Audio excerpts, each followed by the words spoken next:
when you watch a Chase DeMoor fight, you should be expecting that the quality is not going to be there. A lot of dirty, a lot of wrestling, and I guess he brought something new to this fight, which is a lot of takedowns. FoxTheG's knockout is going to be the KO of the year for Misfits. He knocked him out with the uppercut and then a hook. Jay the Spartan fell down. I mean, his legs started twitching and everything. For a second, it was a bit scary. What are you guys' thoughts about this upcoming fight between Jaime Munguia versus John Ryder? I think it's a great fight. If Jaime Munguia wants to show that he's an elite at 168, if he wants that Canelo title shot, he has to make a statement against John Ryder. A lot of people are giving Canelo shit because he's gonna fight Jermall Charlo, and I don't really understand why. I mean, Jermall Charlo is a high-level fighter, and just a couple of years ago, everyone was talking shit about Canelo, saying he doesn't want to fight the Charlo brothers. They were saying, oh, he's scared of the Charlo brothers. The Charlo brothers are gonna beat him. Welcome back, guys, to another episode of the Last Round Podcast. You have me, Pablo, and I am with Rudo and Asa, and we're here to talk some boxing. So let's dive right in to the first influencer card of the year. Misfits 12 took place this past weekend over in Leeds in the UK. And we had the headliner of Ed Matthews versus a mysterious opponent. And, you know, a lot of speculation online of who this mysterious opponent was. You know, people were saying from B-Dave all the way to a Nissan Gib for some reason. People were saying, you know. People were saying KSI. KSI, Nick Lamau, Jarvis perhaps.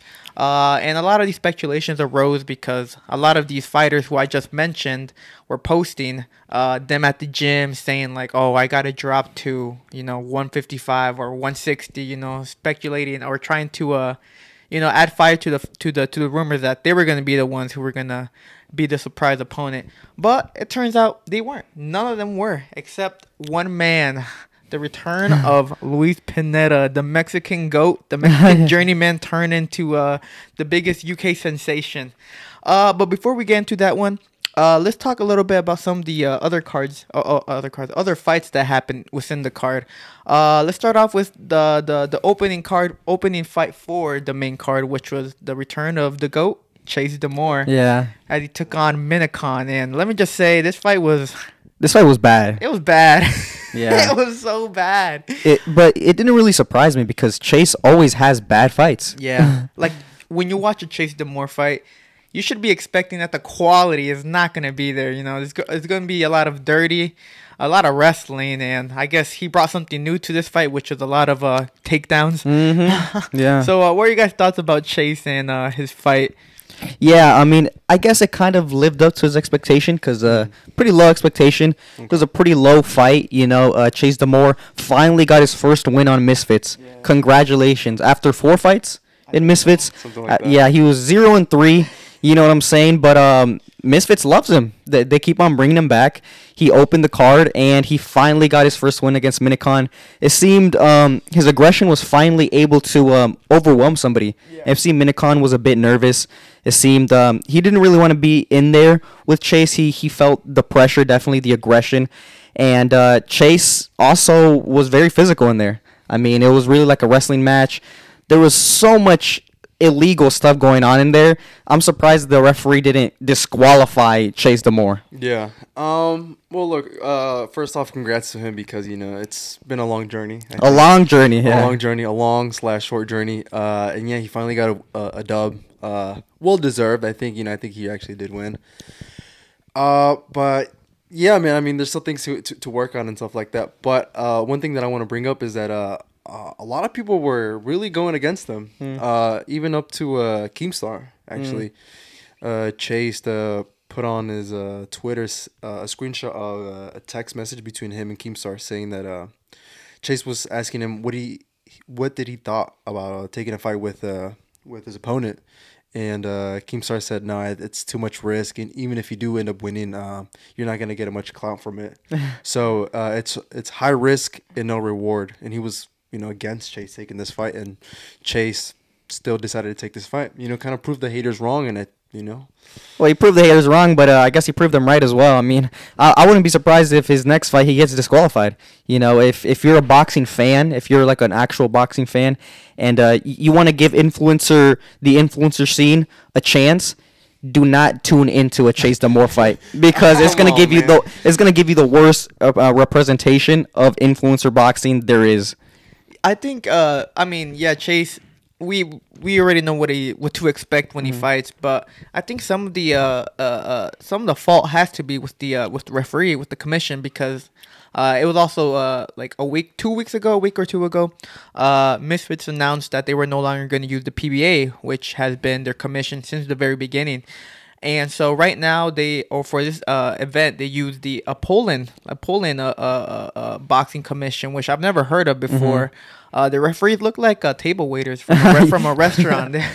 And they acted like it too. Yeah, there's a lot of really dodgy referee calls during the entire event, especially first starting off with the Chase. I feel like at least a point deduction should have been warranted towards Chase, because there's many instances where Chase would just grab, or just, I don't know, the dirty boxing that he displays, just using his forearm or pushing him or taking him down to the ground, like a straight up UFC type takedown.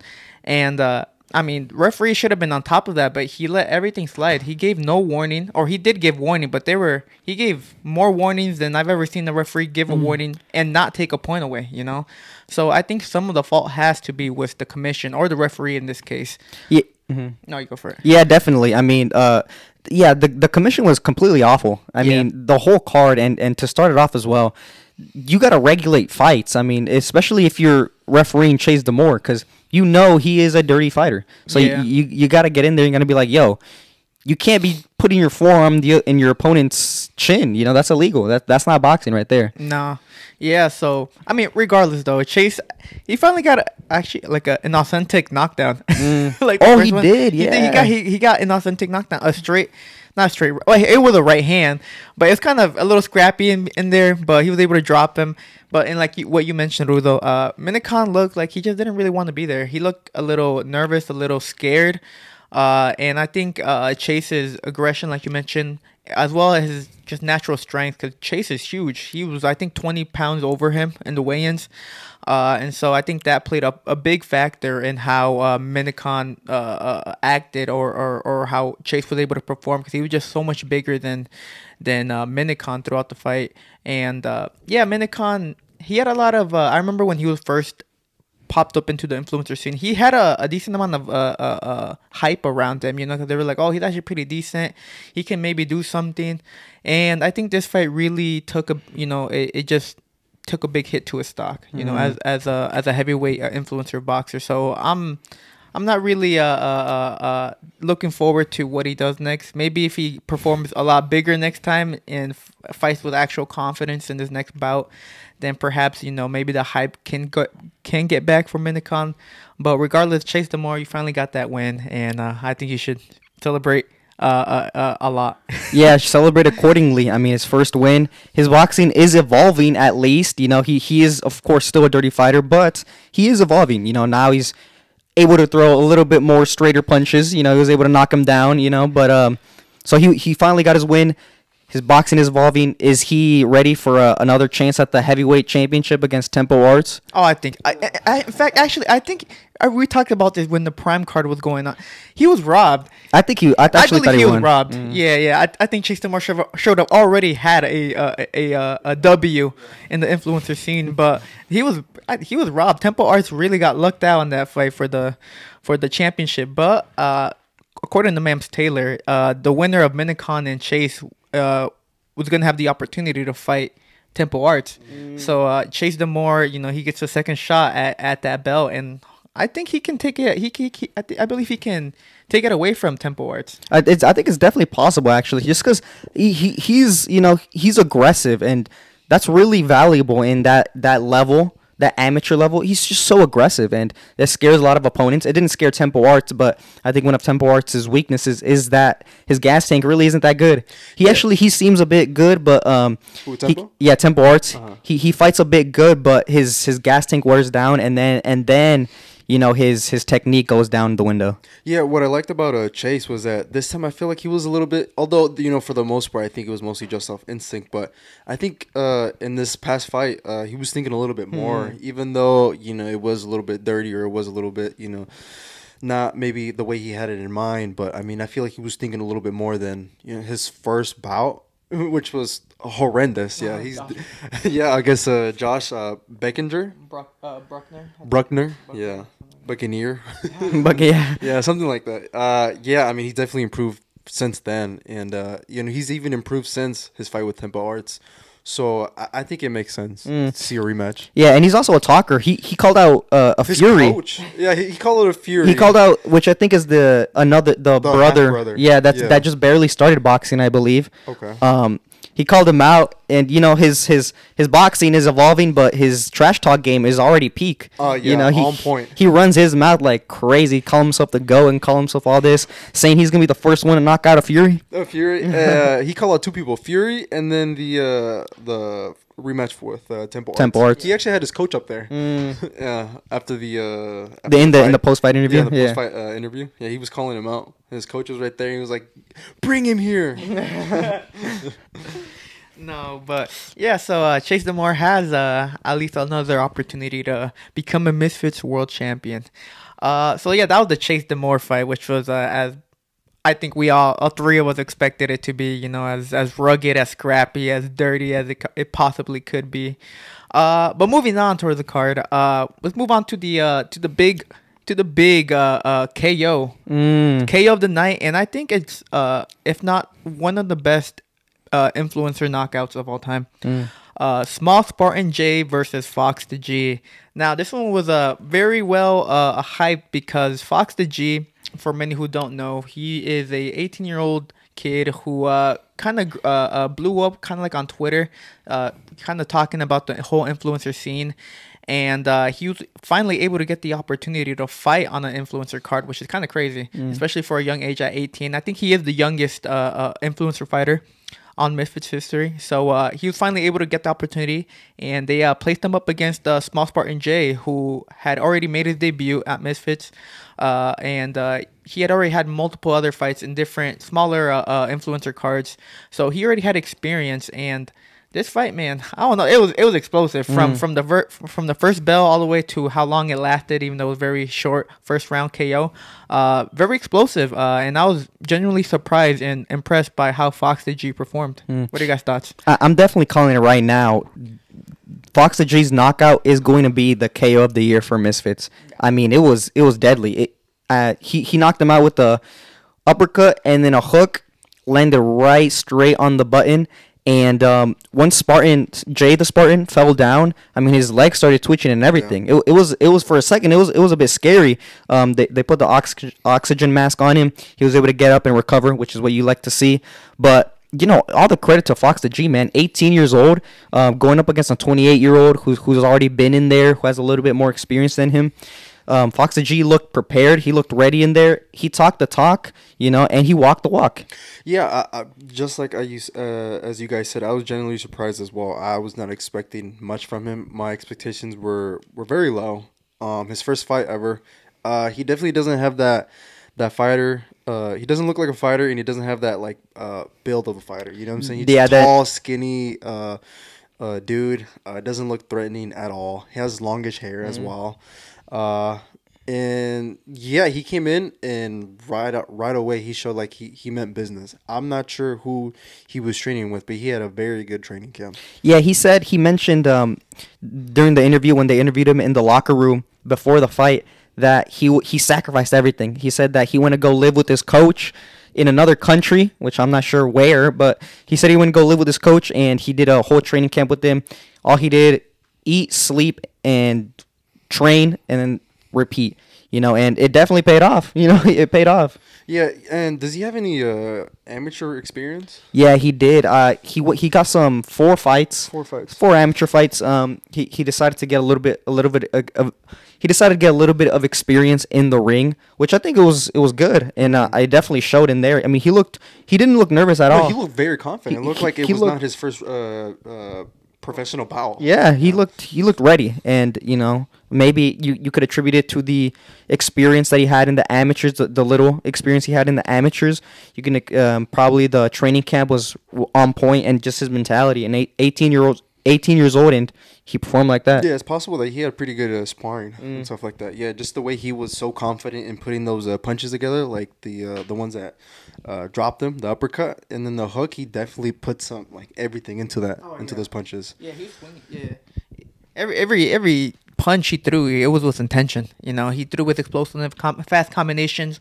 Like I said, right from the get go, he applied the pressure right on Small Spartan J, which is what I believe got him off guard, because Small Spartan J, his style is more of that, being that rugged, go forward, aggressive, because he's small, you know, he's shorter than probably every single opponent he's faced. He's been the shorter guy, so I mean that's his style, to go and put pressure on you.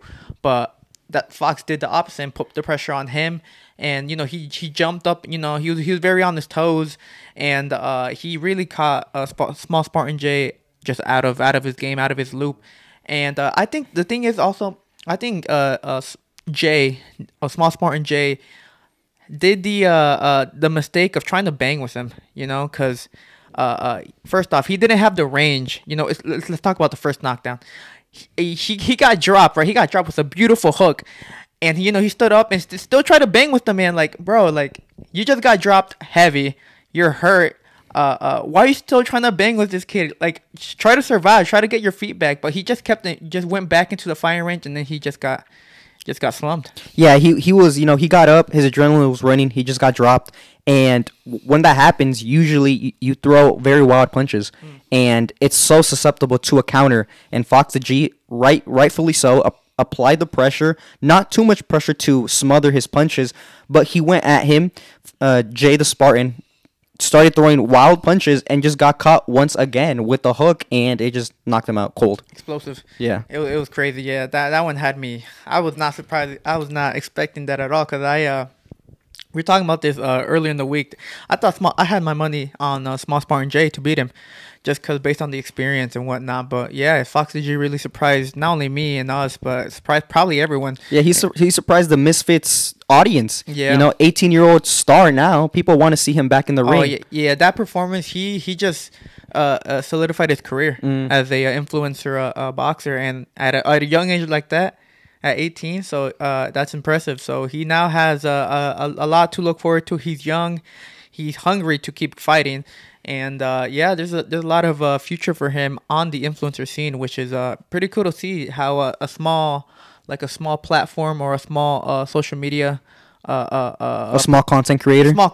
Yeah, how a small content creator is able to get the opportunities and fight on these influencer cards, and perhaps, you know, like what FoxTheG did, make a career out of it, which is pretty cool to see.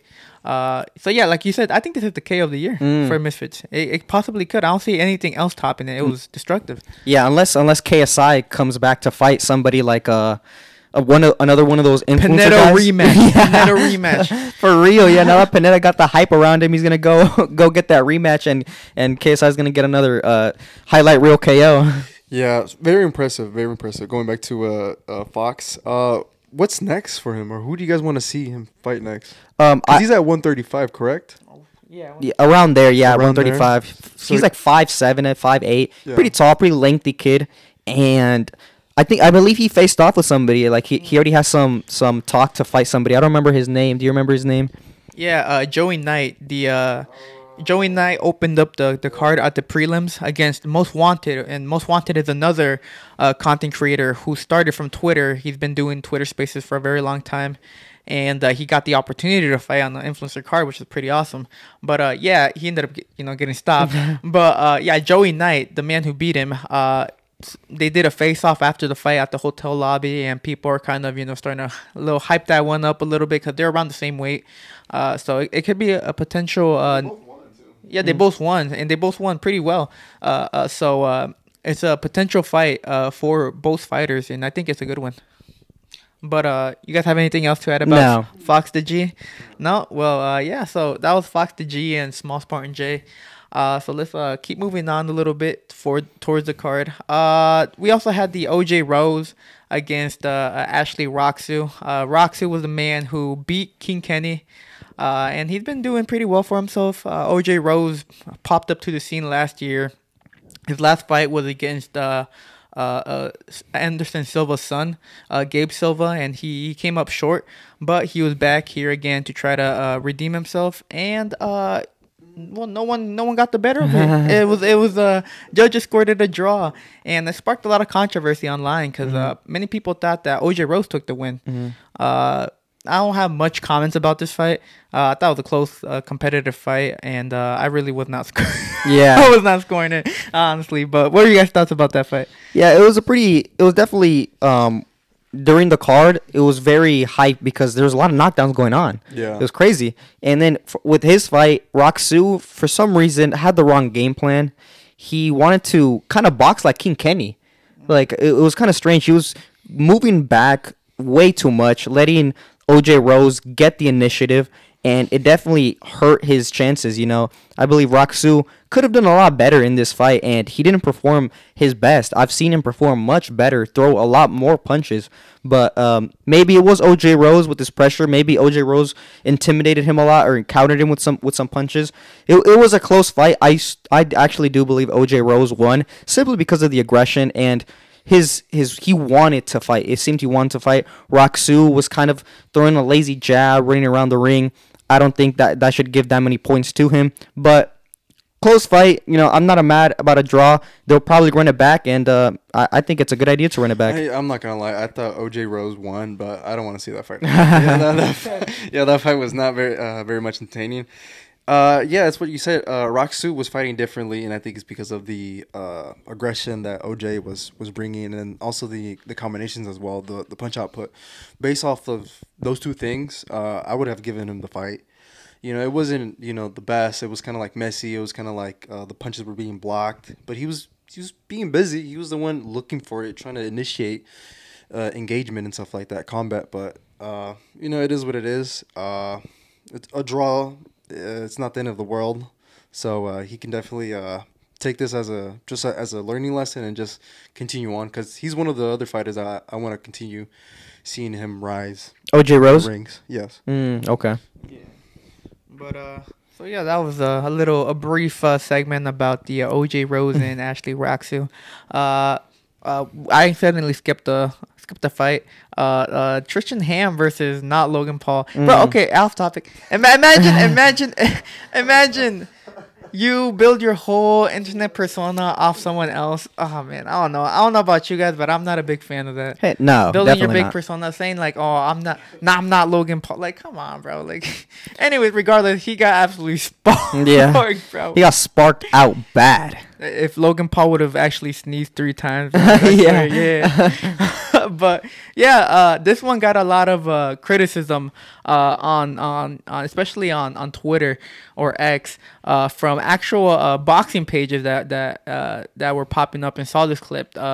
They were not very big fans of, first off, how the knockout went, and especially the referee. That was the funny part. I remember we were going crazy about the knockout, but I started laughing when the referee kept counting. Like, this man is dead on the floor.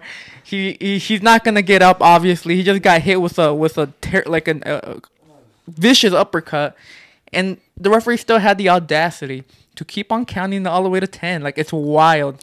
Wild. I don't know if the referee thought he was not Logan Paul, was Tyson Fury or something. The guy got sparked out, man. He isn't a professional fighter. This is his first time fighting. Stop the fight. This is a 4-round fight. What are you doing? It's not a championship fight. This guy was hurt badly right before the knockdown, and then he gets dropped with a vicious uppercut. He's out.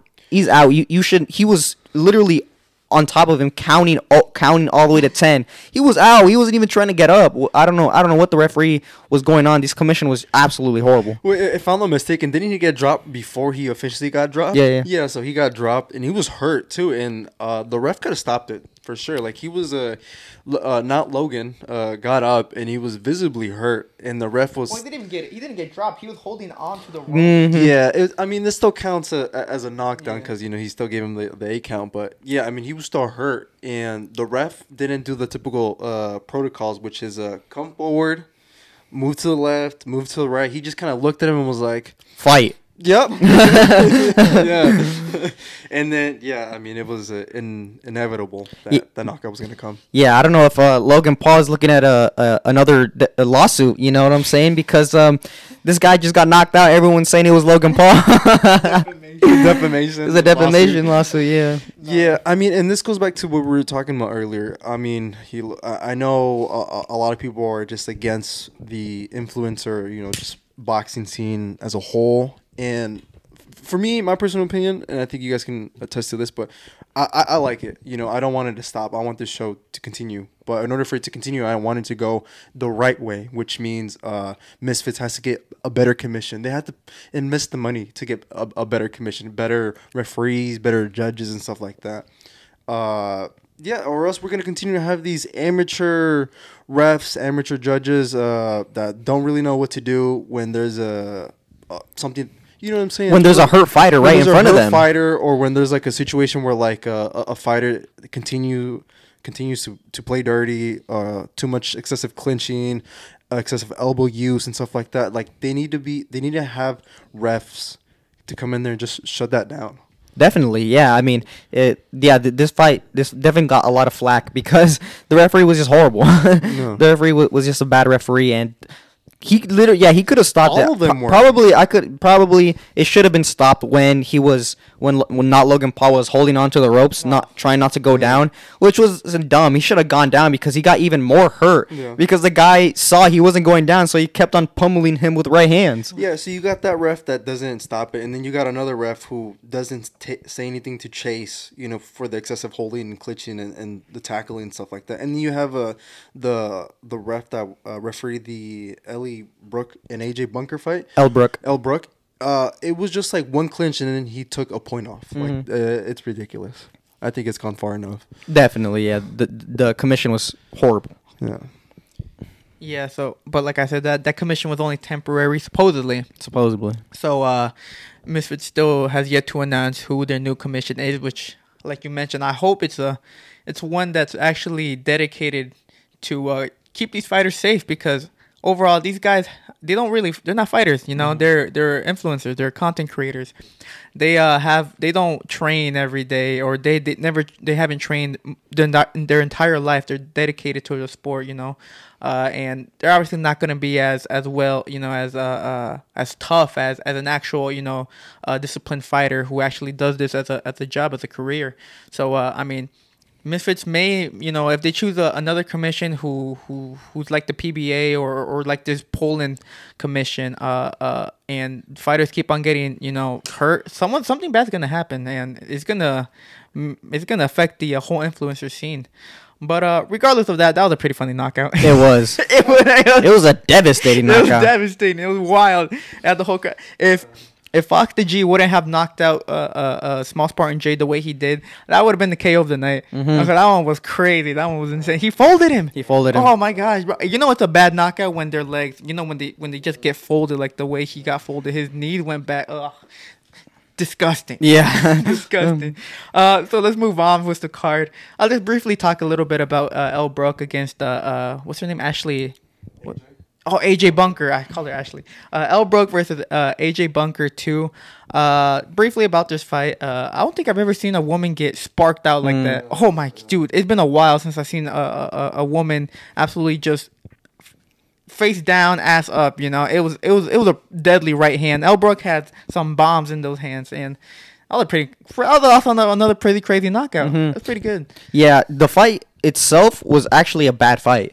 Like leading up to the knockdown, it was very messy, a lot of clinching. The referee was getting absolutely pissed at both of them. He was like yelling at them, saying, "Hey, no more clinching, no more clinching." He also took a point off of Elle Brooke because he said she was excessively holding. I think they were both holding. They're both like close range. They don't really know how to fight in the closed range, closed distance, so they were just kind of slamming into each other. So the fight itself was actually a bad fight. But Elle Brooke has amazing power. Like it's kind of crazy to see.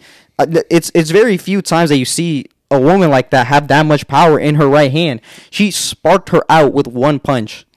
would you say she has the Deontay Wilder power? She definitely has that Deontay Wilder power. She is the female version of Deontay Wilder. Yeah. I mean, it was also a well-placed shot, no? Like, in the chin as well. Like, yeah, I knew right away she wasn't going to get up. She fell down hard as well. And she tried to get up, and she was all over the place. She was wobbly. She couldn't get up. She, like, reverted back, going to the corner, just, like, waddling over there. Yeah, it was definitely good thing the ref stopped that fight, because Elle would have just pounced on her. Yeah. Oh, yeah, for sure. But now she looks like she's the queen of Misfits now again. I'm not sure what's next for her, because I really wanted to see her fight Astrid Wet, but they're not on the same promotion no more, so I'm not sure if we'll get that fight now. Yeah, but probably we probably will get the fight. I mean, you know, Astrid Wet. If the people that don't know, Astrid Wet announced that she's no longer going to be fighting on Misfits. She feels she isn't value and she's not getting paid enough. Listen, Misfits is the peak of influencer boxing scene. You know what I'm saying? If Astrid Went wants to do something with her promotions, sure, she could try. But we've seen time and time again, all these organizations, Social Gloves, Kingpin, they try to create a boxing organization and it fails miserably. They end up being sued by multiple fighters for not getting paid. People, I think these influencers think that to run a boxing organization is easy. No, there's a lot of ins and outs. There's a lot of small, minute details that go into it. And yeah, so if she wants to go her separate way, she can do it. I would bet that she's definitely going to come back into the influencer scene, especially now that Elle Brooke finally is back in the win column. She has a lot of hype again. Her power just keeps on saving her. It's insane. And yeah, they have bad blood. I'm sure we'll see them fighting down the line. Oh yeah, 100%. But that's a story for another day. Yeah. So that was a little brief segment about Elle Brooke and her KO win. Now moving on to the main event, man. The main event. The people were asking, who is this mysterious opponent?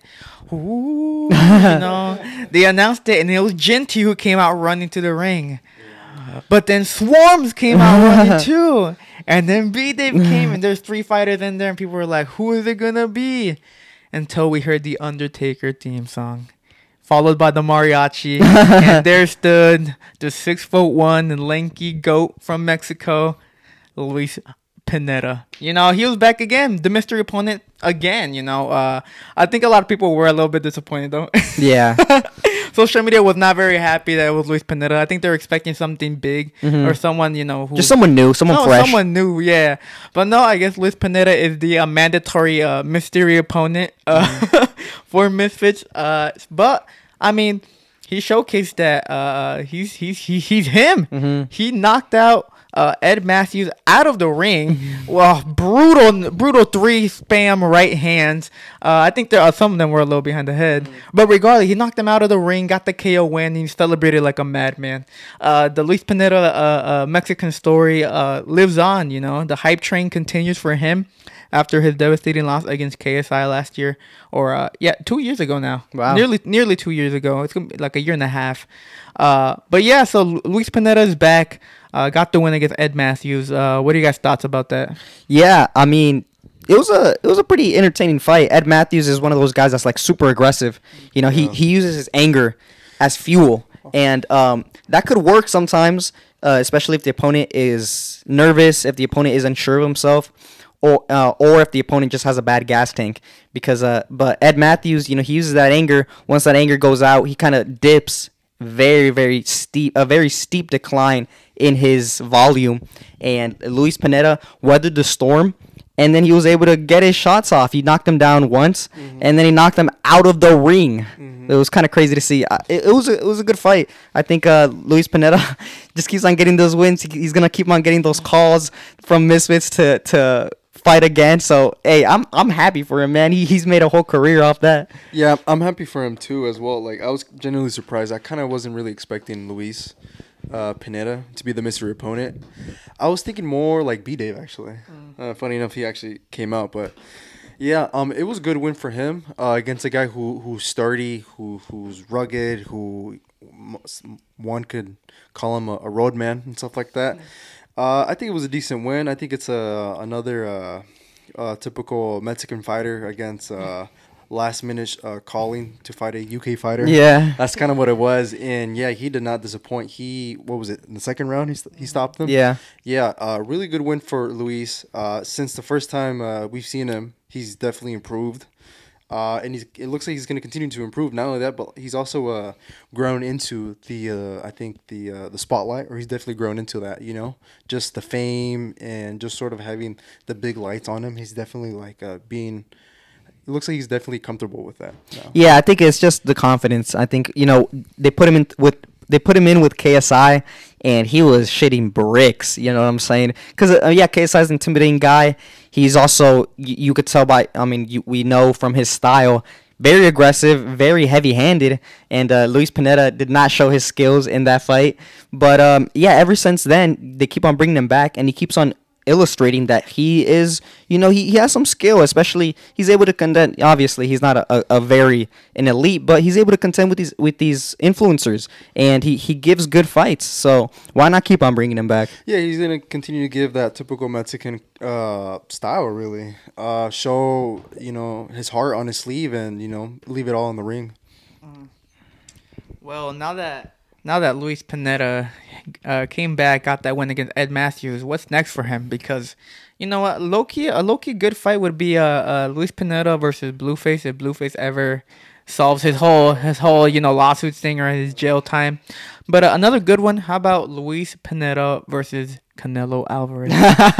To see who really is the GOAT of Mexico. Who's representing Mexico in the boxing ring. Nah, who's the face of boxing, bro? Luis Pineda or Canelo Alvarez? Nah, but honestly, Luis Pineda versus Deji. I think that'd be a banging fight. Deji, he hasn't fought since the spring of last year, since Swarms. And since then, Swarms has gone just absolutely knocked out by Ed Matthews, and Luis Pineda just took care of Ed Matthews. So, people tend to have the audacity to hype up Deji to the point where, he seems untouchable. Mm-hmm. And one slight criticism on him is, a career ending for you because of his fans. But, if Deji's really about it, man, fight Luis Pineda, showcase the Olatunji power, maybe only the Olatunjis can beat Luis Pineda. That's what I'm saying. Yeah, Luis Pineda is going to be able to get that revenge from the Olatunjis if he's able to beat Deji. He beats Deji, and then KSI's all like, nah, man, I gotta avenge my little brother. So then, boom, KSI versus Luis Pineda 2. Bro, it's a whole storyline. Misfits working on it. It's what the fans want to see. What the fans want to see. But no, Deji and Luis Pineda, I think it would be a pretty decent fight. But yeah, so that was the whole first influencer card of the year, Misfits 12, and it was a pretty good one. A lot of KOs, a lot of breakout moments, a lot of drama, a lot of bad calls. But overall, I think it was one of the better Misfits events so far that they've had since their initiation back in 2022. So so that was the Misfit cards of this past weekend. Going into next weekend, though, we have Jaime Munguia going up against John Ryder, and a Mexican versus a UK fighter. And John Ryder showcased in his last fight against Canelo that he's not there to be just a pushover. A pushover, he's there to dog it out. He's there to give you problems, and he's there to hit back. Jaime Munguia is coming back from his win against Derevyanchenko in a Fight of the Year contender, or in many cases, Fight of the Year of 2023. And he's there to make a case, to make a statement that he is one of the biggest names at 168 and that he deserves a Canelo shot. What are you guys' thoughts about this upcoming fight between Jaime Munguia versus John Ryder? I think it's a good fight. I think, Jaime Munguia, I think his career really hasn't gone the way he wanted it to. He had so much hype when he broke out in his breakout fight against Saddam Ali. It was crazy. Everyone's seen him as the next Mexican monster. He's gonna be the top of the world in Mexico. He's gonna fight Triple G. He's gonna fight all these things, and it hasn't really panned out that way. He's been fighting at the same level for quite a while now, but they're finally starting to move him up in the rankings. He was able to get past Derevyanchenko, which is a good win, although Derevyanchenko was on the end of his career. He was coming off 2 losses, I believe. So but nonetheless, still a solid name to have on his resume. He finally was able to, get some credit, get some respect. Now they're putting him against a tough, rugged, durable John Ryder, who isn't there to just lose. He wants to win. I think it's a great fight. If Jaime Munguia wants to show that he's an elite at 168, if he wants that Canelo title shot, he has to make a statement against John Ryder. Yeah, this is a good fight. I mean, for the fans, but also, I mean, like in general, like Munguia, like for this fight against John Ryder is his biggest test up to date. This is a guy who has beaten, not beaten, but he's definitely beaten a couple, but he's definitely just faced some of the elites and he's done pretty well. You know what I'm saying? Munguia, who has yet to face an elite. There's been a little bit of questionability about like, is he really ready to be an elite? Is he an elite, or is he just a really good B-level fighter? Just because of the opposition that Oscar keeps giving him. I'm really excited to see how this plays out. I think it's a really tough match, and if I'm gonna be honest, I think I'm picking John Ryder. Yeah, it's because the thing is with John Ryder, his skill really isn't that high technicality wise. He's just extremely durable. Like all 12 rounds, he's gonna be fighting you. So for Jaime Munguia to beat him, he doesn't just have to, be prepared physically. He doesn't have a good gas tank. He has to show that he's technically level. His boxing is at a higher level than John Ryder. If he's able to show that, then that's going to be his victory. That's going to be where he's going to be able to get these big fights at 168. Yeah. I know Jaime has a very good gas tank. He has a pretty high output throughout a 12-round fight. What I'm really interested to see is if he can handle Ryder's power, because Jaime really hasn't been touched like that. There has been some times, I know Derevyanchenko touched him up a little bit. He hurt him, but for the most part, this is a guy who is heavy-handed and is willing to get in there and bang as well. So he's not afraid to get in there. So I'm really interested to see how Jaime is able to deal with that. I'm kind of interested to see if he's going to box a little bit more or if he's just going to stand there and kind of bang it out. Yeah, like I've always said, styles make fights, and Canelo made the John Ryder fight look easy because, well, Canelo's a completely higher level than John Ryder, and he dropped him, he hurt him, but he wasn't able to take him out. Whereas Jaime Munguia, he's not at that Canelo level, so he's more on par with John Ryder, and I believe this is why this fight is going to be so intriguing because I believe Jaime Munguia is going to get the victory, but he's going to have to go through war, through hell to get that victory because John Ryder, he's coming off this Canelo loss. He has a lot of respect on his name, but I know he wants to remain as one of the best 168-pounders. He fell short against Callum Smith when Callum Smith was at 168 in a fight which many people believe that he actually won that fight. He lost against Canelo, and now he's back against Munguia. And, I mean, if he beats Munguia this next upcoming weekend, John Ryder has a lot of opportunity. A lot of doors open for him for a big fights against other big name 168-pounders. So there's a lot on the line for both fighters for this fight. Yeah, definitely. Whoever wins this fight is gonna be able to get a big money fight at 168. Whether it be fighting, Caleb Plant or Benavides, the Mexican monster Benavides, or even finally get a shot at the kingpin Canelo. There's a lot riding on this line. A lot of questions have to be answered from Jaime Munguia. I believe that this fight will give him the opportunity to silence the critics. It's all up to him now. Hopefully he put it the work in the training camp. So as for my prediction, I do believe Jaime Munguia will pull it out. I think he has been training, and if he trains, if his team has been working with him, he should be able to beat John Ryder. Yeah, I'm going to piggyback on you. I believe Jaime Munguia is also going to win, but I do want John Ryder to win low-key, man. John Ryder, man. He's just so cool, man. He went to Mexico, to Canelo's backyard, in front of complete enemy territory.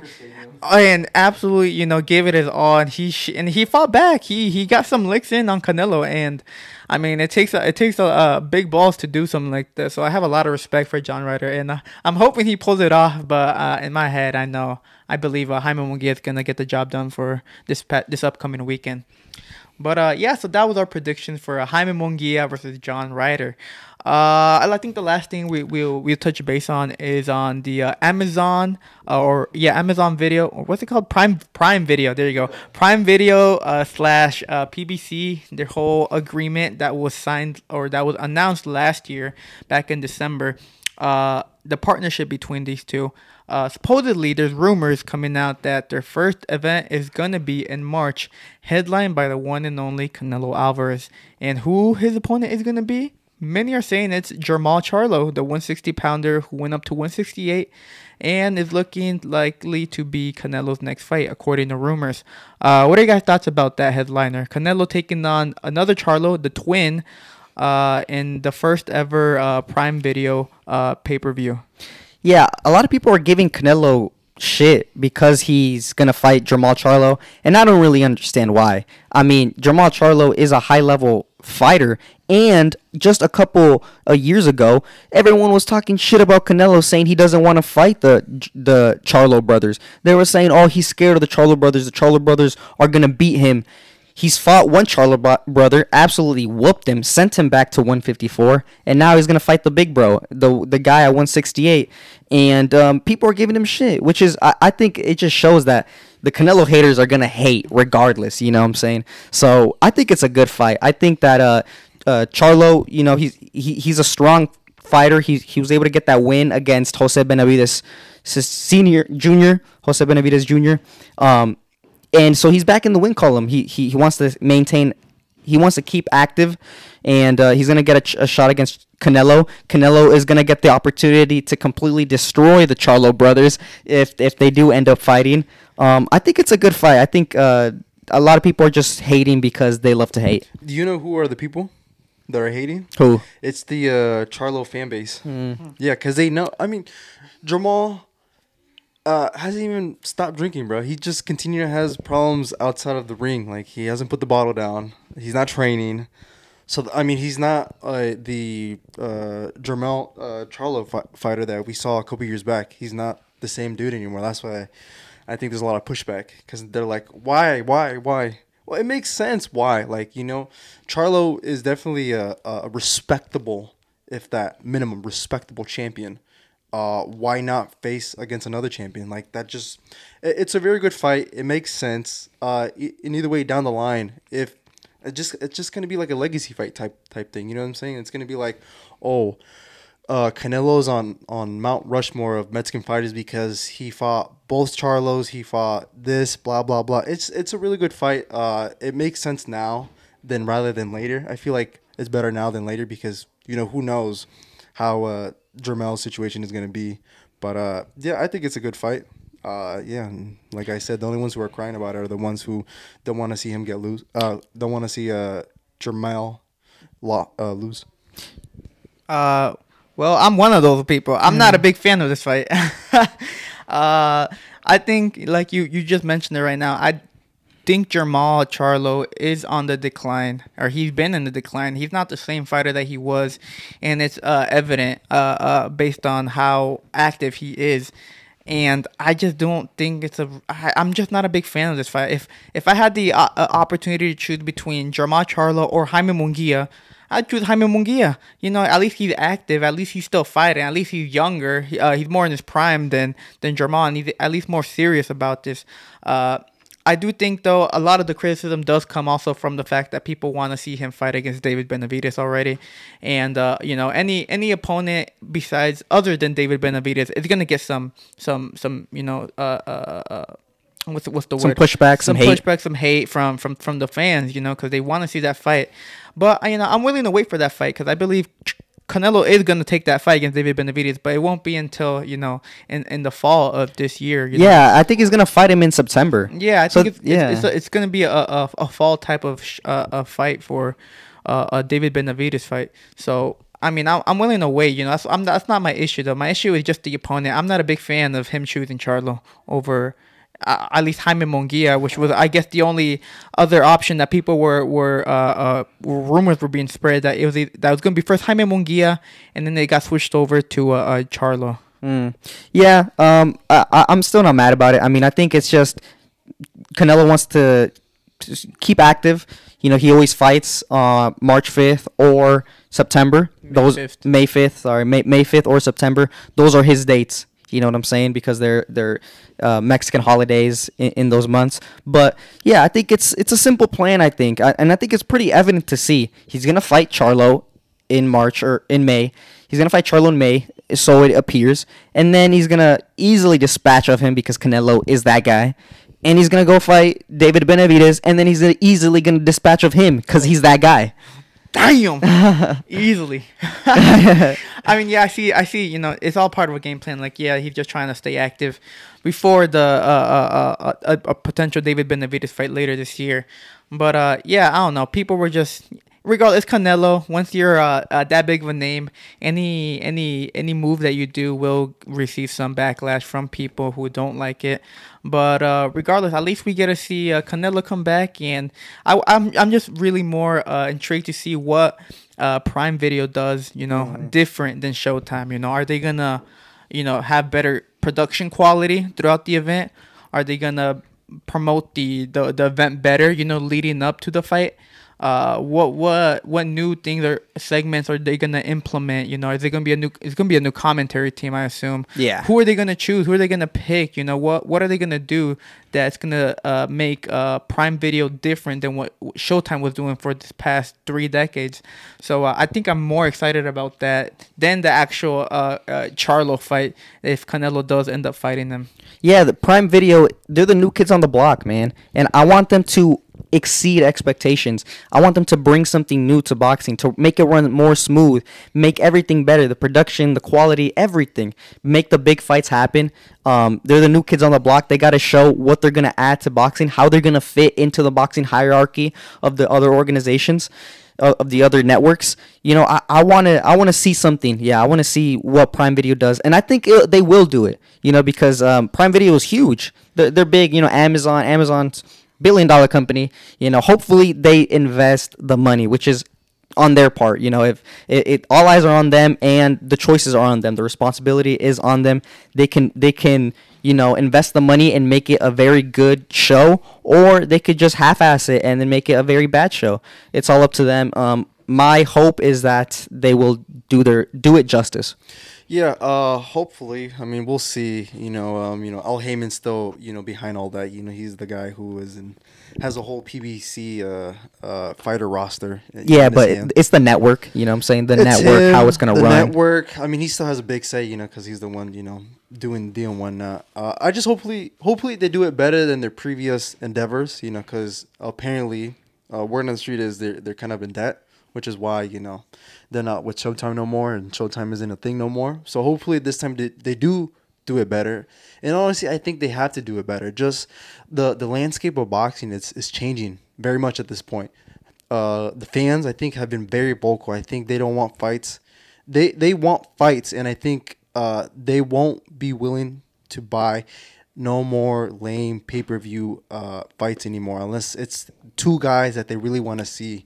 And I think in order for this, for the new guys to be, you know, in the landscape of boxing, I think that's what they're gonna do. I think they're gonna give us fights that we truly want to see. We recently saw this week Ryan Garcia was apparently gonna fight Rolly. They were in negotiations. That fell through. It's possible now Rolly's calling for Pitbull Cruz. Yeah, I saw that. That would be a tremendous fight on that network. Tank fighting, it's Tank. You know what I'm saying? I think that's a fighter that a lot of people would like to see, and hopefully we can get to see him against other guys that have belts and stuff like that, whether it's at 135, 140, and stuff like that. So I think so. In the long run, I think so. I just really think they need to do a better job of marketing and stuff like that, whether it's fights or fighters specifically and stuff like that. Yeah, it's the promotion. You know, the whole promotional side has to improve. Yeah, because these guys are getting lazy, man. The only network that's doing it right is ESPN Top Rank. Yeah. They're doing it right. You know, they show their prospects. They show, you know, the ringside cam. They're on that. They're on their A game. Bob Arum really knows how to do it. ESPN really knows how to do it. Hopefully, Prime Video knows how to do it. Mm-hmm. Well, there's a lot of hype, a lot of big expectations for Prime Video coming up with a potential Canelo headliner in not March. I think it was March 30th, March 30th, which I don't know if it's Canelo, because Canelo, like you see, He's going to fight May. Yeah. So these are just the rumors, okay? The apparent rumor that Canelo's going to headline. But, I think we covered all the bases for this episode. Let us know what you guys think, first off, about the Misfits 12. What was your favorite moment if you did watch it? Is Luis Pineda the GOAT? Is he the face of boxing over Canelo? Let us know down below. Do you believe Jaime Munguia has what it takes to beat John Ryder, to stop him even? Because if he stops him, that's a statement made. Shoot, no man has ever stopped John Ryder. Actually, he's been stopped once, but it was very controversial. Very controversial. Very controversial. So if Munguia does stop him, that's a big statement. Will he do it? I don't know, man. Let us know. Is Canelo going to be headlining the first ever Prime Video card later this year? Let us know down below in the comment section. Don't forget to subscribe as well. Follow us on social media in the link down below. We are on TikTok, Instagram, and Twitter. We also have a link to our Discord. Help us grow the community by joining down in the link down below in the description. But besides that, this was Pablo, and I was with Rudo and Asa, and this was the Last Round Podcast. Thank you for watching.